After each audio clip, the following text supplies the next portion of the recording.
And on today's show, how qualified plans and Social Security income are correlated. Part 4 of this week's series on end-of-the-year tax planning for 2014 with top producers Mike Kilborn, CLU CHFC, and Rob Odell, CFP. Hi everyone, I'm Steve Savant, syndicated financial columnist and contributing author to InsMark, Life Specs, and Backroom Technician. Let's get down to business. Well, welcome Rob, Mike, to the show, day 4. Wow, our mind is flooded, right?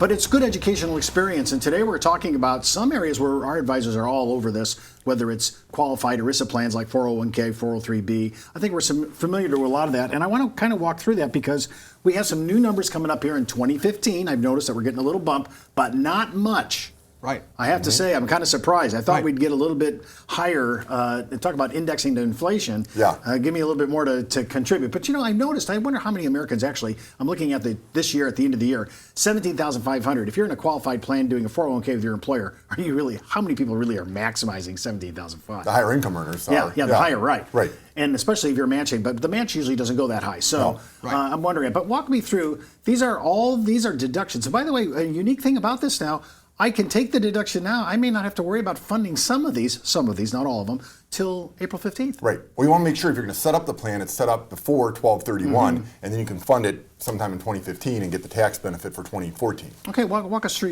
your but by the way, this is Rob's map. What do you got? What's your? It's called mind mapping. Your mind mapping. Yep. I really like it. It kind of gives me a.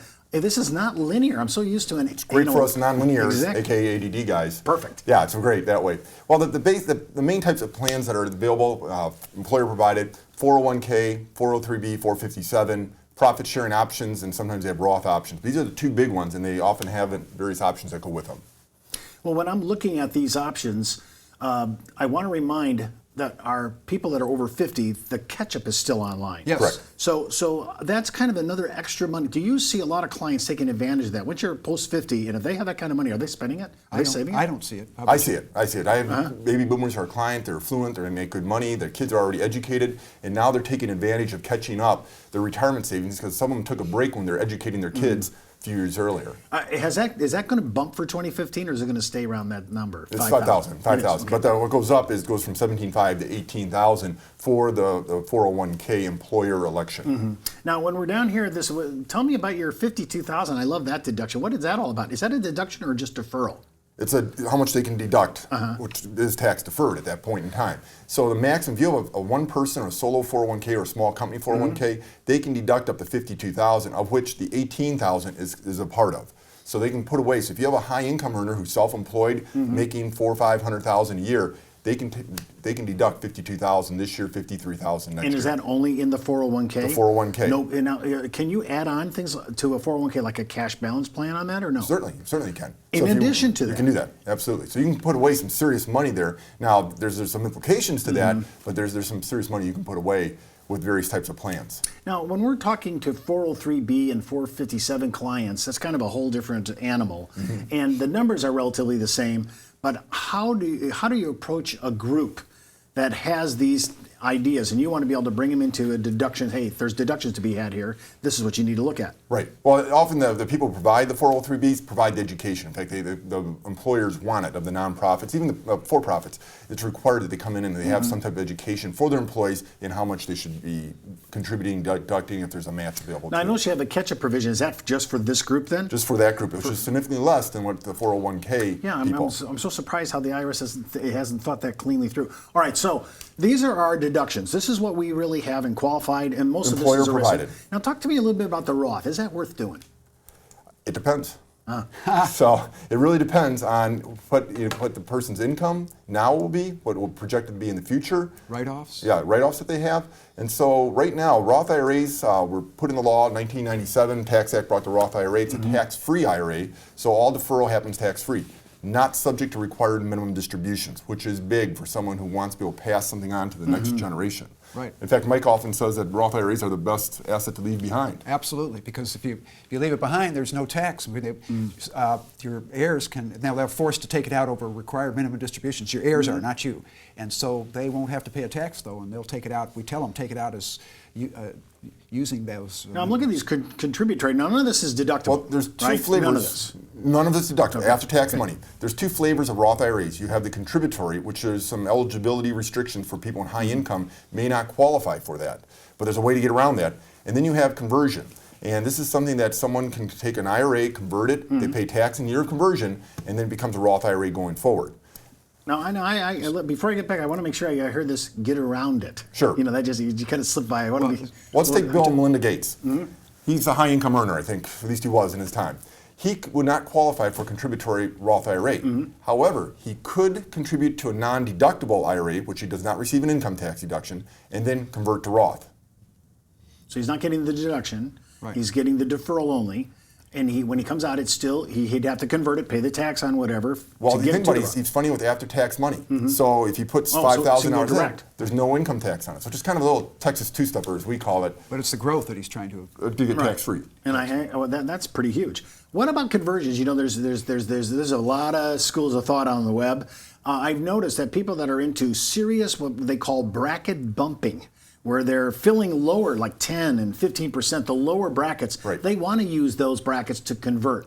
Do you see the math working in that regard? Yeah, up to 25%, I think it works. And again, it goes, each individual is unique, their tax return is, but we try to fill brackets, whether by realizing gain or converting to Roth. That's where the planners should look at all the numbers to make sure that it works for the client. But when it does work, it works really nicely, converting to a Roth. I did, actually, Rob and I worked together on he helped me plan my conversion to Roth, and I converted my entire IRA to a Roth. But the good news was we had the so-called divot, or what you call it, You can recharacterize. recharacterize it. Not the Mulligan. divot, Mulligan. Mulligan, We're not yeah. golfers, so we don't know that. So I had my mulligan, and I did actually, so we divided it up in several different types of accounts, and we actually sent some back to become an IRA again. We had a whole year to look at this thing, and then we recharacterized it back to a Roth. I must say there are games to be played here.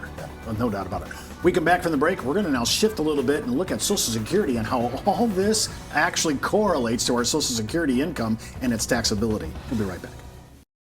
It's not how much money you make for your clients, it's how much money they get to keep, especially in retirement. But retirement income could cause Social Security benefits to be taxed. One tax advantage alternative is life insurance designed as a non-modified endowment contract that can generate tax-free income without taxing Social Security benefits. These contracts offer differing funding options depending upon your client's risk tolerance. For more information on how life insurance can be part of your retirement planning, just email me at steve@downtobusiness.tv. Brought to you by Ash Brokerage, the practice enhancement company. Well, welcome back to our second segment. Of course, I'm with Rob O'Dell and Mike Kilborn. We're talking about Social Security, and to me, after looking at the Social Security provisional income test, I have to say it seems like all this income is correlated, and it really makes an impactful difference for our seniors. Absolutely. Walk me through the mechanics of this, because I think this is an eye-opener. Right, it is. Especially when you do income tax planning, you do the projections here, and you start tweaking around with this, you see what happens on how much they pay tax on their Social Security benefits. So if we go to the basics, you have a single filer versus married couple. So for a single person, the first $25,000, if they have income income under $25,000, 100% of their Social Security benefit is tax-free.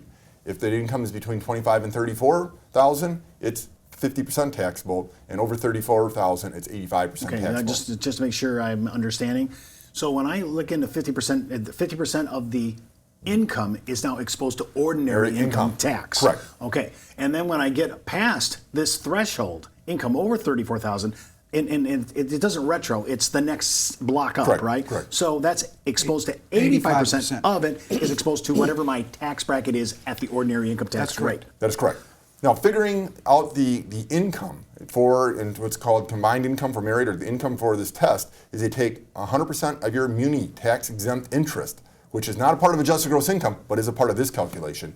1/2 of your Social Security benefits equals your combined income. So if I just heard you right, most of my clients that I know are buying municipal holdings for the tax advantage of most of the time Correct. tax-free. But that income now is going over to Social Security and causing an ordinary income taxable event. Well, for your just- Social Security yeah. benefits, not your muni bond interest, Sure. but for the. Yeah. But just that it's occurring, Right. so everything's correlated. So yes, I get it free here, but now it's counted as income for my Social Security test, and now my exposure could be, once I cross that 34,000 line, That's a chunk of change. It's like they give it to you and then they take it away. That's when I started thinking about the whole Social Security thing. It's like, well, just turn the check back in the way they take 85%. Well, walk me through a few of the strategies here. You got some places to play here. Right. Walk So me if through you that. have someone who's under the 25% bracket, a married couple or single, and they have muni bonds, probably not the best decision for them because it's hurting their Social Security benefit. So one of the things that Mike has done very successfully, and I've worked with on several clients, is where he will do a single premium immediate annuity to replace the muni bonds and then have a life insurance policy when the individual dies or the couple dies, second to die, however they situate it, is tax-free replacement for the heirs. And we've compared that to muni bond strategies, and often for certain people, this is a much better advantage because of the Social Security benefits that they get. They pay less tax on Social Security. And they get the safety of the muni bond. In fact, probably in some senses safer. Depends on how you look at this. Now, Mike, I want to ask you about this. Now, the exclusion ratio, are you guys talking about a lifetime income SPIA, or are you talking about a time certain? Period certain? Lifetime. Okay, so if I'm lifetime, I have an exclusion. I have this blended part. I have a two-part portion here. But then how powerful is getting my basis back on a non-qualified SPIA like this in regards to Social Security? Well, you go. It's huge because it could be 90, 95% of the income you're getting from that SPIA is tax-free return of principal, not muni bond income. Correct. That's huge. And that goes till your life expectancy, and then after that, your SPIA might be 100%. The SPIA income might be 100%. Then it's exposed to ordinary income tax like it always is. Right, you get your principal back. Now, when you talk about life insurance tax-free, we know that the death benefit is, but I've noticed some planners now are getting a little skillful about using the actual withdrawals to basis and policy loans to gain on TAMR-compliant contracts to generate tax-free income while they're taking Social Security out to keep that from injuring their Social Security benefits or getting it taxed. Right. Makes good sense. So do you see much of this in your practice? I don't see much of it. Most of my clients are in retirement or at retirement, and so they're a little higher tax bracket. So I don't see it as much as Rob. I see it a little bit more, and I deal with a little younger demographic, so people in the high incomes getting ready for Social Security. That's part of the plan that we have. I've noticed that we've become much more sensitive and awake to the RMD issue. Seems like everybody's now awake to. This is a management issue. This is a tax issue.